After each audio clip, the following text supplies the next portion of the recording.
হ্যাঁ বন্ধু, স্বাগত অনিতা রান্নাঘরে। স্বাগত জানিয়ে শুরু করছি আজকের রেসিপি। আজকের রেসিপি হচ্ছে পার্শে মাছের ঝোল করব।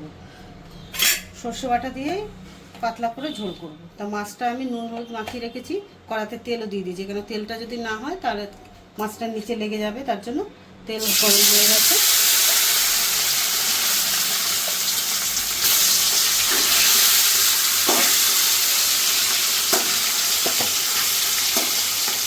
তো বন্ধু, মাছটাকে আমি ভালো করে একটু ভেজে নেব।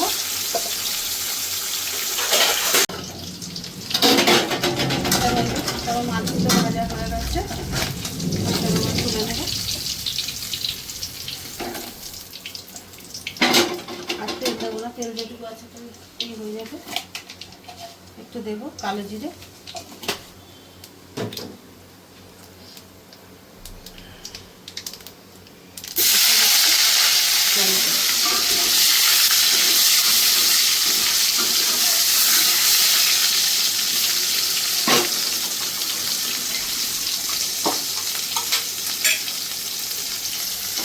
বলবো তো এখানে আমি সর্ষে আর কাঁচা লঙ্কা বেটে রেখেছি।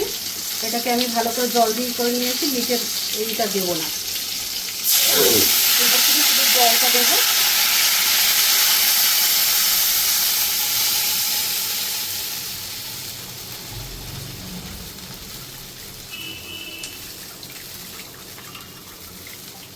দেখুন নিচে পুরো সর্ষেটা থেকে গেল।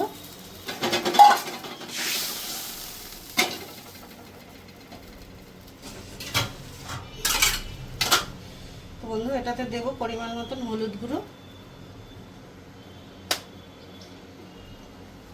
আর সামান্য একটু লাল লঙ্কার গুঁড়ো।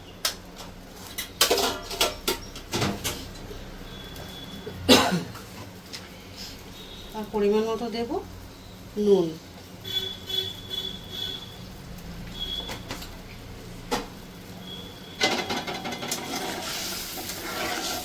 এবার ভালো করে ঝোলটা ফুটে গেলে তবে আমি মাছটা দেব।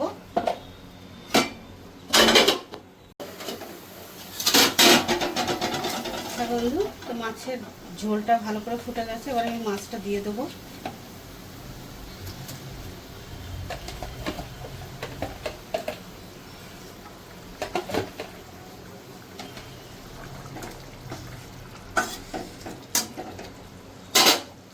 এবার একটু ধনে পাতা দিয়ে দেবো।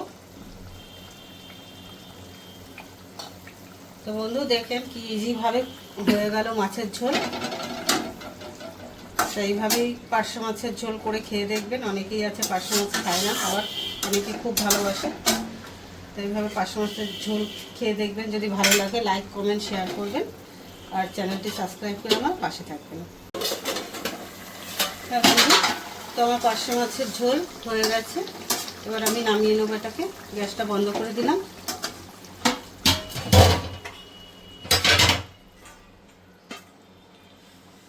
মাছের ঝোলটা আমি এবার নামিয়ে দেবো।